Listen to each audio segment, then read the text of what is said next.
The Denver Broncos have won 3 games in a row after ripping off a commanding, dominating win 34-18 over the Las Vegas Raiders. This was easily the most complete, cohesive game that we've seen from the Denver Broncos this year, followed by the Tampa Bay Buccaneers game. But in this one, we saw easily the best offensive production from this team that we've seen this year, both from a running and passing game perspective. The defense did start off a little bit cold, but got red hot as the game went on. The entire momentum of the game shifted when Pat Surtain got that pick six. Read it beautifully in the end zone there. Gardner Minshew just rolled out and threw it right to him, and that changed the entire momentum of the game. But the game started off certainly rough for the Denver Broncos. On the first defensive possession, PJ Locke just got out-physicaled. He kind of fell down going up against Brock Bowers. Gardner Minshew just kind of yucked and chucked one there into the middle of the field.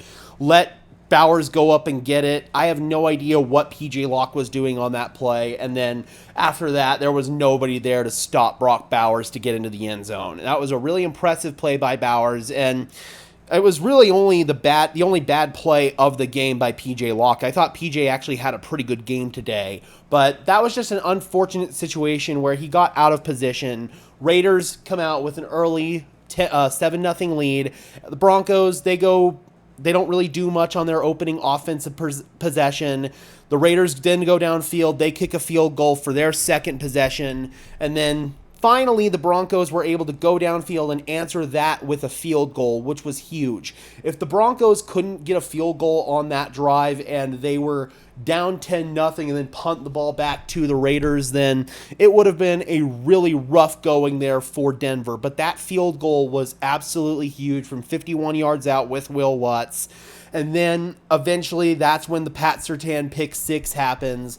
Broncos able to add on to their point total, get a field goal heading into halftime. That personal foul from the Raiders gave the Broncos an extra 15 yards on that field goal. Will Lutz missed his first attempt from 59 yards out, but nailed the second one from 44. Wasn't going to miss the 44-yarder. No way in hell. So that was really impressive, being able to overcome being down by 2 scores. And after that, the Denver Broncos never relinquished the lead. They ended up having a couple of drives there for the Raiders where the Raiders couldn't get anything going.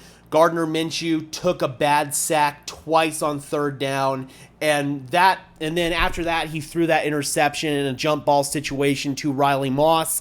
Antonio Pierce said enough was enough after that, and he puts in Aiden O'Connell. O'Connell comes in and isn't really able to do much for his first couple of drives. After the Broncos had a commanding lead on the game, O'Connell went downfield and led the Broncos to a garbage time, or led the Raiders to a garbage time touchdown. Also threw an interception to Pat Surtain. It was an incredible play by Surtain where he tipped the ball in the air guarding Brock Bowers and then intercepts the ball on his own deflection. That was a super sick play by PS2. He had once again another incredible game, proving that he is the best corner in the NFL right now. And after that last PS2 pick, that's when you knew that the Denver Broncos were going to come away with this win and finally snap the 8-game losing streak against the Las Vegas Raiders. In the Sean Payton era, the Denver Broncos have snapped their losing streak against the Kansas City Chiefs, and now they have snapped their losing streak against the Las Vegas Raiders and actually pick up their first win in franchise history against the Las Vegas Raiders. The last time the Denver Broncos beat the Raiders, December 29th, 2019, the Raiders' very last game as the Oakland Raiders.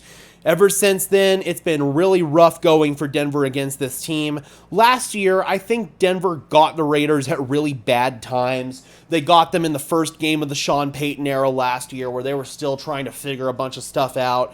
Eventually they did. Then they flopped off there at the end of the year and got the Raiders in the very last game when they were basically dead in the water. So this was one where the Broncos got the Raiders in a situation where they were playing good football, the Raiders not playing very good football. Denver outcoached and outplayed the Raiders today. It was really awesome to see. Going in through the stats for this game, Bo Nix easily had his best day through the air. He had 3 total touchdowns on the day, Broncos country. 2 passing, 1 rushing, 19 for 27, 206 yards, 2 touchdowns, no picks. He did take 3 sacks. His QBR is 26.8. That is hilarious. I don't think he put together a 26.8 QBR performance. His passer rating, 117.2. That is solid. Gardner Minshew actually had a better QBR today than Bo Nix. That is genuinely hilarious. Javonte Williams, 13 carries for 61 yards, really helped ignite the Broncos' run game once again. Javonte Williams making a lot of us eat our words right now. He's playing some good football. Hopefully that can continue. I'm really hoping so. Jaleel McLaughlin, 6 carries, 22 yards. Marvin Mims had an end around for 17 yards. Bo Nix, 8 carries for 9 yards and a rushing touchdown on a QB sneak. That stat is kind of a little deflated by a couple of kneel downs as well as that short QB sneak. He had a really nice scramble to convert a first down where he weaved right through the Raiders defense. That was really cool to see from Bo. Receiving wise, Javonte Williams, actually the leading receiver and rusher on the day. 5 catches, 450 yards for Pookie in this game. Little Jordan, 2 catches for 48 yards. Cortland, 2 for 32. Troy Franklin had the catch for 20 yards. Also had that killer drop in the end zone where there was just miscommunication and discombobulation on that play. The play either didn't get flipped when it should have, or it did get flipped when it wasn't supposed to. Sean Payton didn't really clarify that, but there was some discombobulation on that play. Bo Nix put that play on him, not on Troy Franklin. Bo said he could have given him a better ball in that situation. I think that was just Bo being accountable.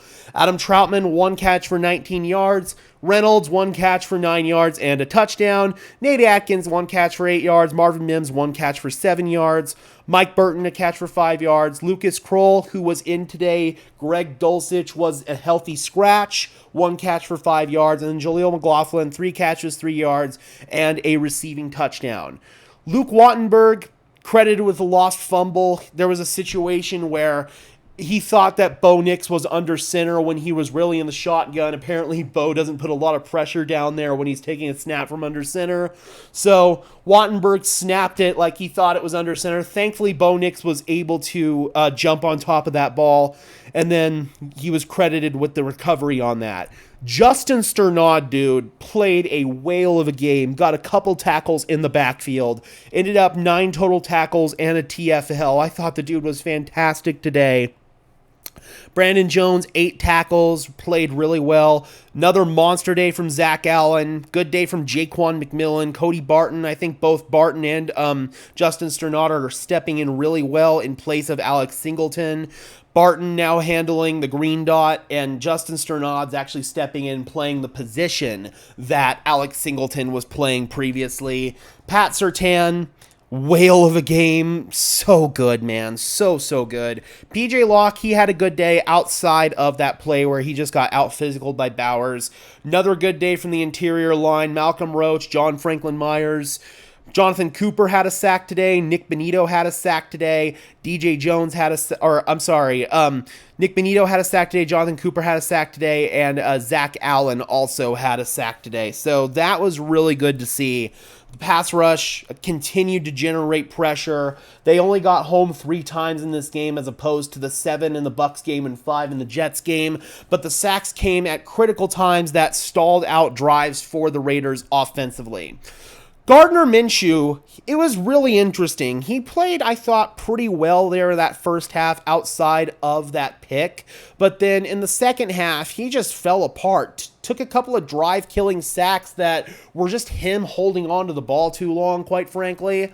The pass rush was able to win up front, sure, but they really almost looked like Russell Wilson sacks, those sacks that Minshew took. And then that final interception to Riley Moss was the last straw for Antonio Pierce, and he ends up pulling in for Aiden O'Connell. O'Connell, 10 for 20, 94 yards, and another pick to Pat Surtain. So both quarterbacks throwing interceptions there to Pat Surtain. Amir Abdullah, 5 carries, 42 yards, and a garbage time touchdown. Alexander Madison, just 15 carries for 38 yards. The Broncos did a good job limiting Alexander Madison on the ground. Brock Bowers, the Raiders' leading receiver, 8 catches, 97 yards, and a touchdown, but 57 of those yards came on that long touchdown against P.J. Locke. Jacoby Myers, 6 catches for 72 yards. Not all of these catches were on Pat Surtain. I know at least one of them was on Jaquan McMillan, but Surtain, another really good game. Forced turnovers, was all over the field, making good plays.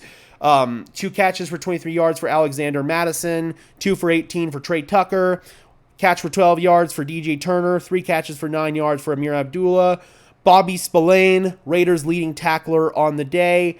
Max Crosby did have 2 sacks. Christian Wilkins had a sack. He exited the game in, I believe, the second half. So that did help certainly the Broncos be able to generate more offense. But the Broncos offense put together their most consistent game, hands down. And then the defense, after letting up those initial 10 points, was completely lights out.